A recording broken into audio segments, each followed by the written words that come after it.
Democrats, a very long time. I remember, as the group leader of the Socialist group in the European Parliament, that among the 28 heads of state and government, we had only 4, in a certain moment, 4 prime ministers. But the share of responsibility when economy in Europe is flourishing, these are the conservatives. If there is a problem, quite sure socialists are responsible. That should be finished, and we should have a majority. Then we are responsible for what is going well and what is going wrong. And I hope that was a clear answer to your question. A very, very, very clear answer.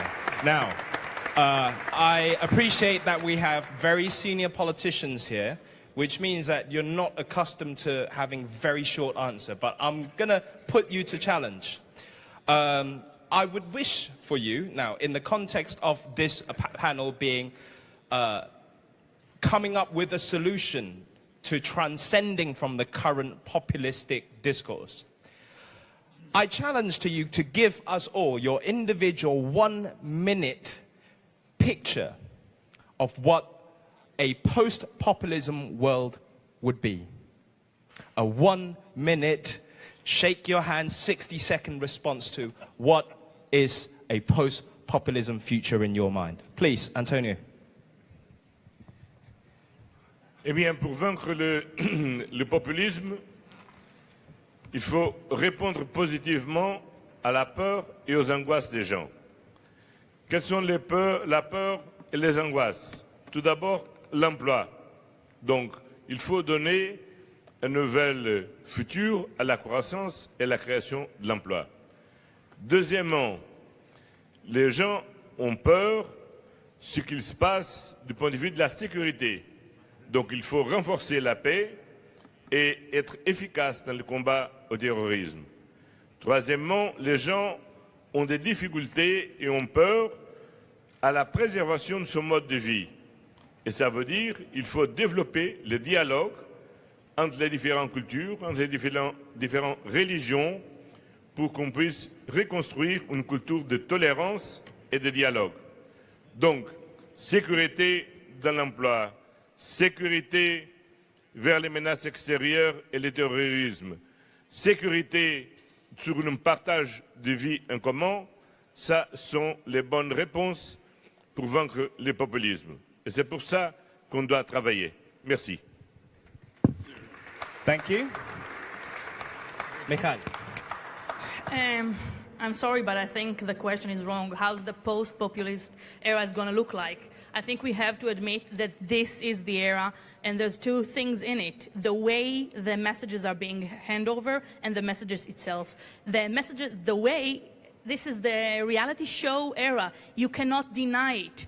You cannot give not a post-populism or a pre-populist. This is the era. I think the fight we should fight is about the message. How in this populist era you manage to bring a message of solidarity and justice. But I think the main problem is the base, and we have lost it. I see it in Israel. Our grandparents used to be blue-collar workers. Then they did a very good job uniting in solidarity. Now their grandchildren all went to university. And now the poor vote for the right wing. When the labor movement was established, we were actually educating. We taught people how to read and write. We gave them ways to be included within the system. And I think we don't have good enough answers today, how we give them equivalent tools today to be included of what we're doing. And I think this is our main challenge, and without it, without the base, it's not going to matter what we say. It's not going to matter how we're going to give results. You know the examples. You give the best results and you will lose election. It has no connection whatsoever. Strong response. This is me. I'm up. Yeah, the future I see coming just over the horizon is the coming together of many urgent movements, all happening at once. One of these movements is urbanization, the rise of cities. The other big movement that's happening is the imperative we have to create a more sustainable way of fueling our economies and our transportation needs and our way of living. These things are both coming together at a critical time in human history. We human beings have the tremendous gift And that gift is the ability to cooperate with one another, to learn from one another. The solutions must be distributed solutions. We cannot roll back the movement towards globalization, but we sure as heck can make choices that democratize that movement, that empower every nation, and it calls us all back to our true selves as caring human beings, to remember that our economy is not money, it's people. It's all of our people. And the more our people learn, the more our people earn, the more they will spend. And each of us has a role to play on the face of this planet to create economies that are sustainable, energy independent, food independent, economies that one day soon actually sequester more carbon than they emit.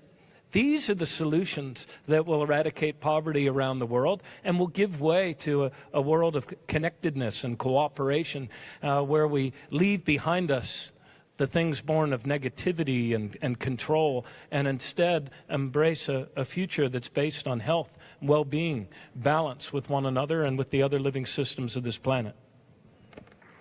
Thank you. 1 minute, 48 seconds. Quite impressive. Stefan. Thank you. First, I think we need to respect people's fear. It's the only way to connect to them. So I hear you, I understand your feelings. That's number one.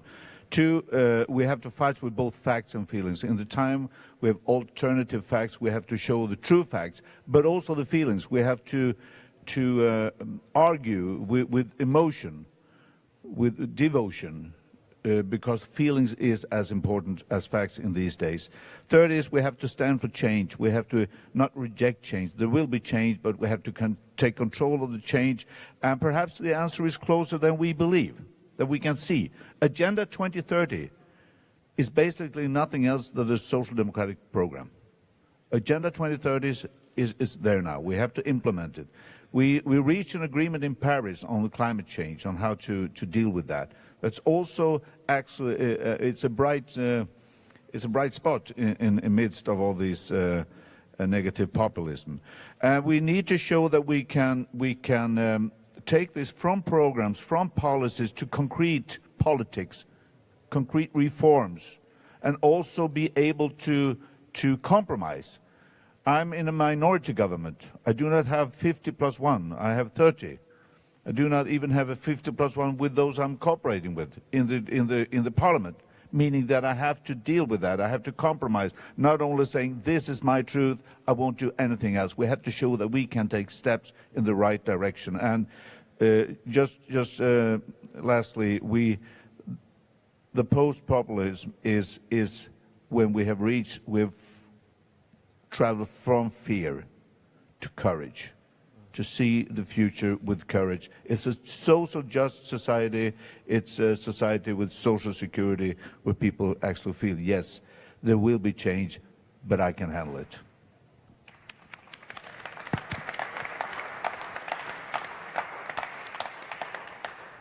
Martin?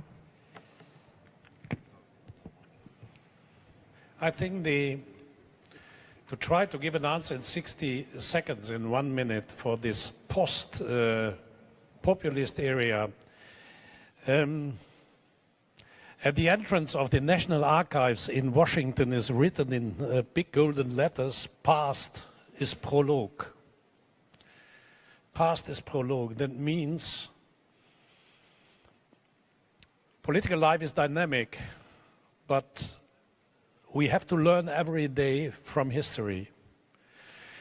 And there is this wonderful word of the British philosopher Edmund Burke, who said, "For the victory of evil, it is enough that the good ones do nothing." The post-populist area is the moment where, vaincre le populiste, tu l'as dit, la mobilisation de l'écrasante majorité des citoyennes et citoyens a mené à la victoire. That means the overwhelming majority of ordinary citizens who is in favor of fundamental values and democracy must be mobilized against that minority claiming to represent the majority, which is turning the reality in the other way, in the opposite sense. Means concretely, the post-populist moment is when that overwhelming majority of citizens has beaten the populists. And therefore, our duty is to mobilize the silent majority.